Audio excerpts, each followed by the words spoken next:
Hi, in this session and the following session, I'm going to introduce two cases of Korea's cultural heritage ODA as contributive diplomacy. And this session is about building National Museum of the Democratic Republic of the Congo. The project of building the National Museum of Congo is noteworthy because it is not only an ODA project in the cultural sector, but it also reflects the changing international dynamics in an increasingly multipolarized world order. The Korean International Cooperation Agency, KOICA, an international development cooperation agency of the Korean government, started to build the National Museum of Congo in 2013. The project, costing about 20 million euro, was initiated at the request of Joseph Kabila, the president of the Democratic Republic of the Congo. For the Korean government, it was the first project of this kind in Africa. Even though the government has assisted with managing and preserving cultural heritage sites in South Asian countries such as Laos, Cambodia, and Bangladesh, one of which we'll introduce in the following session. On top of building the museum, the Korea Cultural Heritage Foundation invited and trained employees scheduled to work at the new museum. Trainees from DRC were provided with specialized training on cultural heritage management policies and museum systems. In 2019, when the museum finally opened, the Korean museum experts were dispatched to the site to provide lectures and on-site consulting on topics such as museum exhibitions, artifact storage, and conservation treatment. 50 employees scheduled to work at the new museum participated in the local training. In addition, by the way, do you still remember the contributive diplomacy using ICT in one of the previous lectures? Digital technology was used in this museum. Digital technology was used to organize 60,000 cultural items, and digital video was part of the project as well. However, this project in the beginning had multiple challenges. In the beginning, the Korean team struggled to understand about 60,000 artifacts in the museum, most of which lacked documentation.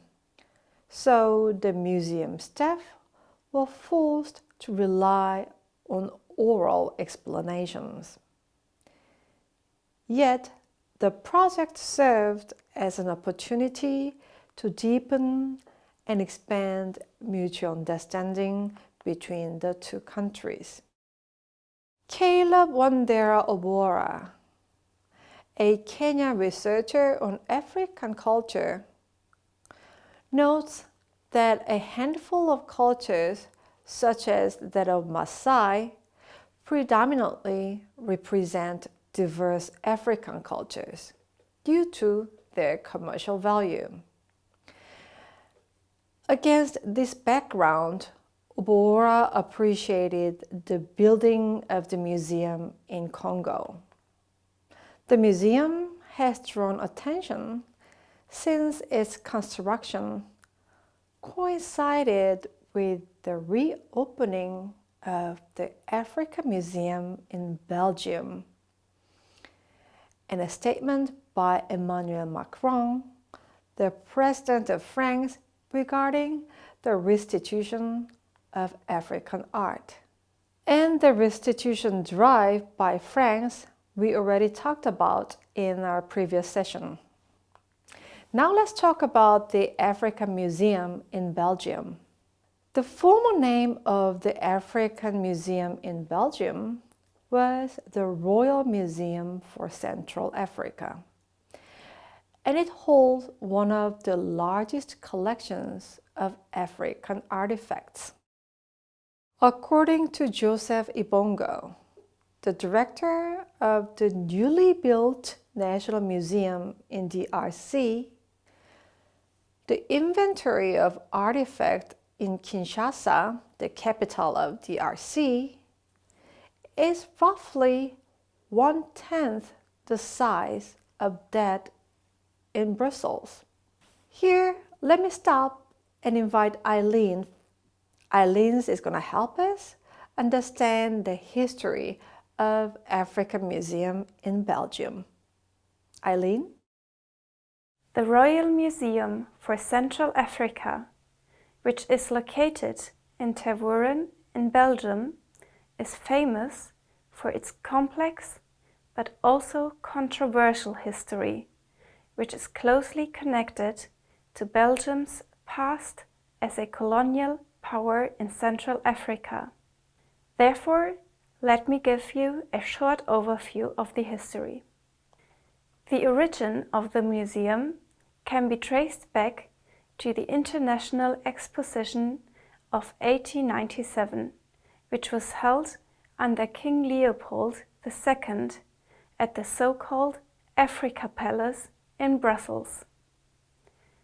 In the scope of that exhibition, naturalized animals, geographic samples, ethnographic and artistic objects, as well as art, mainly from the Central Republic of Congo, a former colony of Belgium, were exhibited. However, the controversial part of that exhibition could be found especially in the park of the Africa Palace. Here, an African village was recreated, not only being an exhibition, but also as the home of Congolese individuals that were brought to Belgium for that purpose. King Leopold used the museum to attract visitors, but more importantly, as a propaganda tool for his colonial activities. The exhibition first became a permanent museum in 1898 with Central Africa and the Congo as the main themes. After the Africa Palace became too small, the museum was moved to its current location in 1910 under King Albert I. The building was specifically constructed for the purpose of becoming the Museum of Central Africa, and even though an African village was not part of it anymore, it continued to exhibit Belgian colonial achievements as well as the previously mentioned artistic objects. After the Congo gained independence from colonial rule, the museum struggled to adapt to the changing perspectives on colonialism, and also it was renovated and tried to exhibit a more appropriate perspective on colonial history by also presenting racism and exploitation. It still faces criticism today. Additionally, the museum still hesitates to give artifacts from Congo back to the African country, even though they requested it. Thank you, Eileen. In this sense, Korea's museum projects in Congo reveals the changing dynamics in global cultural engagements with Africa. Korea, An Asian emerging donor with no historical burden is building the National Museum, digitalizing the cultural heritage, and training museum staff and officials, supporting Africa's call for repatriation of its stolen artifacts. The cultural engagement of Korea is changing the long-standing post-colonial dynamics. The change does not necessarily imply that Africa is merely replacing Europe with Korea or with any other country aiming to expand their engagement with Africa, particularly from Asia. This binary approach is not mutually constructive in the long run for any of those states involved. The lesson learned from Korea building the National Museum of Congo is noteworthy in this regard. According to the project director, Shim Ji-young, a successful museum project calls for 3 different levels of cooperation. First, academic cooperation, which is required to understand the history and art of DRC. Second, intergovernmental cooperation between cultural institutes. And third, international cooperation with European countries which has established cultural knowledge on DRC, such as Belgium. In this session, we had a look at the Korea's cultural heritage ODA of building National Museum in Congo. And next, we are going to move to South Asia.